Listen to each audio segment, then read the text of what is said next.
Myles, you've had the Towns assignment quite a bit throughout this series, early in that fourth quarter and throughout that period. What do you feel like you guys did not do well enough on him as he really got rolling?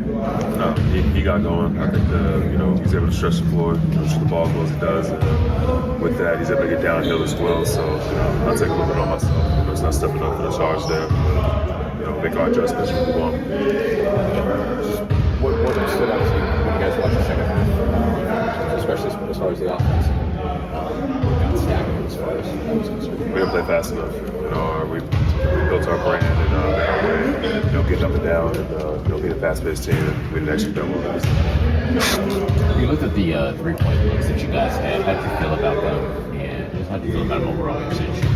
That's us, man. I think that we're not going to shoot 5 for 25. That's not really our brand of basketball. It really hasn't been, and I don't see us shooting like that, for the foreseeable future.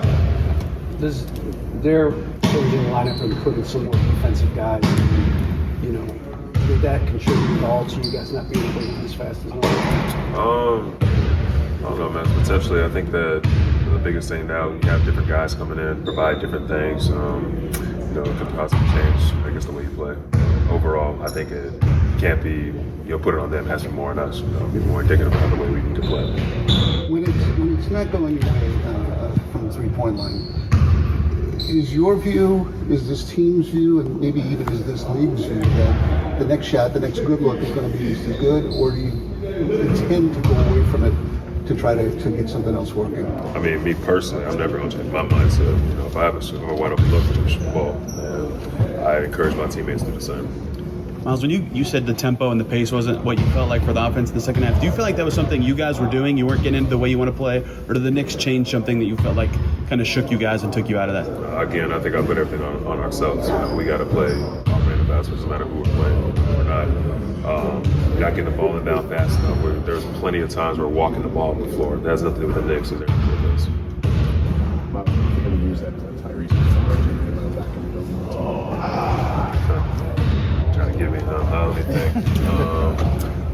I think that I love a father-son relationship. I grew up with my father, in my house is a big part of my life, and this is a very special moment, and you're able to reach conference finals and potentially move on. So I'm glad that a father can see his son.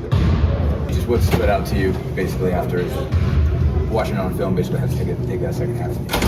What stood out to you, especially in terms of offensive execution? Really just slowed down, and that played into their hands. We just got to continue to be us on makes and misses and get out and play fast, and I don't think we did that.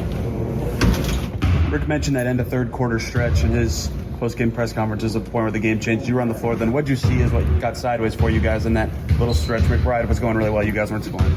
Yeah, I mean, kind of what I just alluded to. We got a little stagnant, and then they made great plays. That's the playoffs. I mean, they're a great team, and they've got great players, and they stepped up and came back from a 15, 16-point deficit. So credit to them. We got to be better.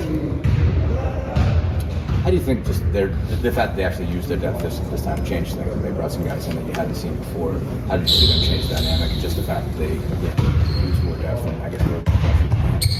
I mean, I feel like it's like a 7-game series. It's like a chess match, and they didn't use the bench that much on the first 2 games, and he went to his bench and they played really well. Like I said, they got great players over there, both starters and coming off the bench.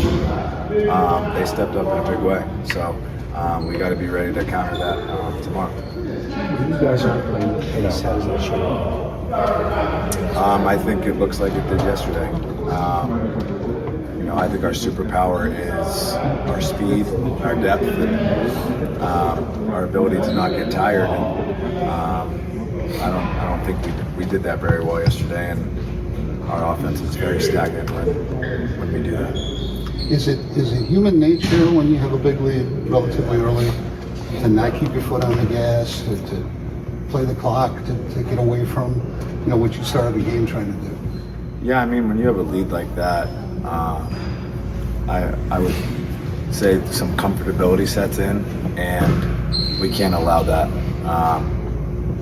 A great team like that, I think Tibbs alluded to it yesterday. No lead is safe, especially in the playoffs, and we got to be better than that, plain and simple.